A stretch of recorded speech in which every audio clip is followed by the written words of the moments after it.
आपकी उम्र 40 के पार हो गई है और शादी के भी काफी लंबे समय हो गए हैं और अब आप टेस्ट ट्यूब बेबी की प्लानिंग कर रहे हैं, तो आपको हर चीज के बारे में जानकारी रखना बहुत ही आवश्यक है।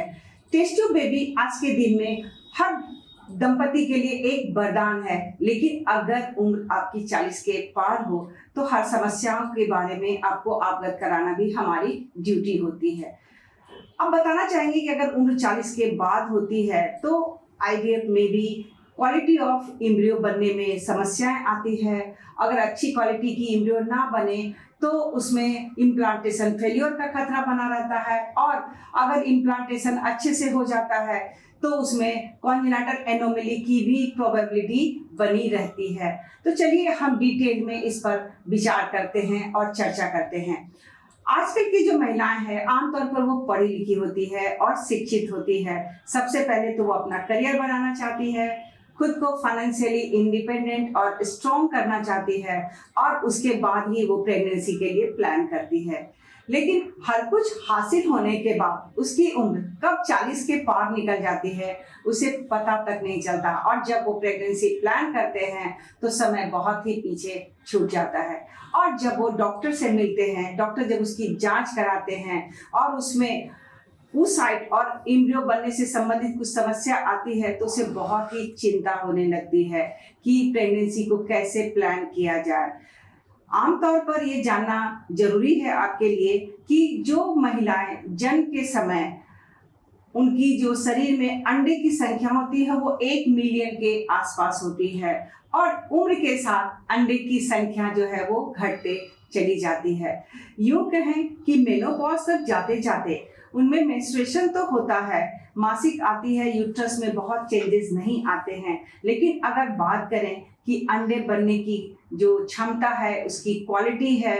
उसमें काफ़ी कमी आ जाती है, क्रोमोसोमल डिफेक्ट भी आने लगता है। और इम्पॉर्टेंट बात ये भी है कि हमारे देश की जो महिलाएं हैं, हमारे यहाँ की जो कल्चर है उसमें फीमेल का जो ओवेरियन एजिंग है वो विदेशों की तुलना में 5 से 6 साल पहले होता है, यानी कि औरतें जल्दी ही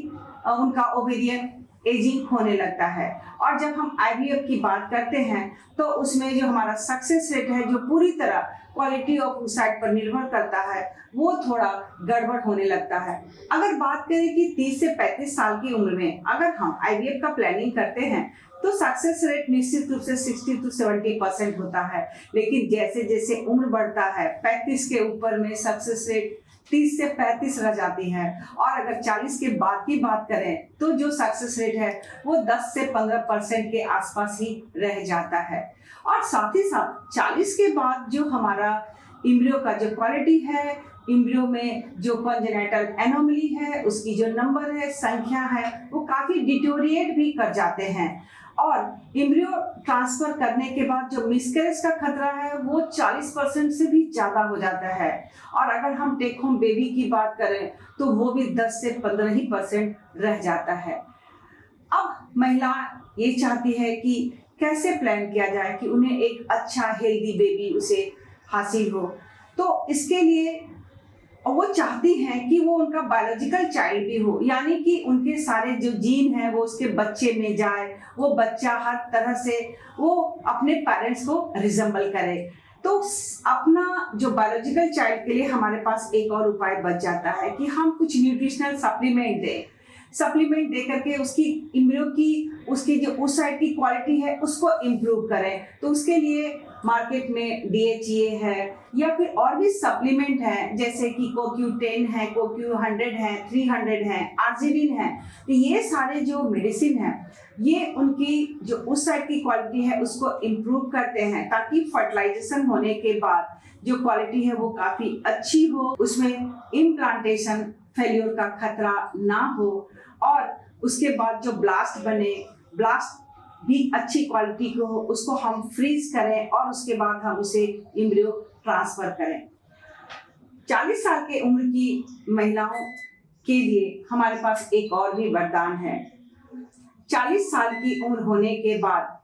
हमारे पास एक और भी इम्पॉर्टेंट टेस्ट है जिसे हम PGT के नाम से जानते हैं, जिससे हम एम्ब्रियो की गुणवत्ता, उसकी क्वालिटी के बारे में पता कर पाते हैं और अच्छी क्वालिटी के एम्ब्रियो को सेलेक्ट करते हैं जिसमें कि इम्प्लांटेशन का सक्सेस रेट भी ज़्यादा हो, उसमें मिसकैरेज का खतरा भी कम हो, कॉन्जेनिटल एनोमली का भी खतरा कम हो, डाउन सिंड्रोम जैसी खतराएं जो एज के साथ बनी रहती है वो बिल्कुल ना के बराबर हो।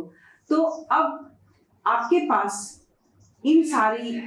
सॉल्यूशन है, आप अपने डॉक्टर से मिलें और हर चीज़ के बारे में डिटेल्स में आप डिस्कस करें। और अगर इसमें सक्सेस नहीं हो पाते हैं तो अब आपके पास एक उपाय बचता है डोनर oocyte में जाने का। डोनर oocyte में जो प्रेगनेंसी का जो सक्सेस रेट है वो 60 to 70% से भी ज़्यादा है। कॉन्जेनिटल एनोमली का भी कोई खतरा नहीं होता और उसमें जो टेक होम बेबी है वो काफ़ी अच्छा होता है क्योंकि डोनर जो महिलाएं होती है उसकी उम्र कम होती है, वो टेस्टेड होती है और इसके लिए आप प्लान कर सकते हैं। तो पहले आप 1 बार 2 बार 3 बार आईवीएफ के लिए ट्राई करें। अगर उम्र आपकी ज़्यादा है, आप बायोलॉजिकल चाइल्ड के लिए बहुत ही कोशिश में हैं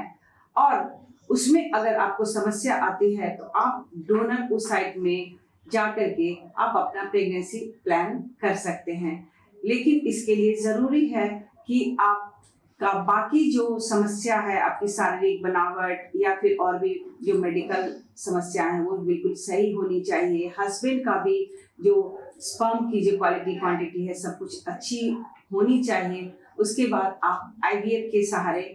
एक हेल्दी बेबी घर ले जा सकते हैं और ये खुशियाँ आप अपने घर में ले जाकर अपने उनकी किलकारियों को आप सुन सकते हैं। धन्यवाद।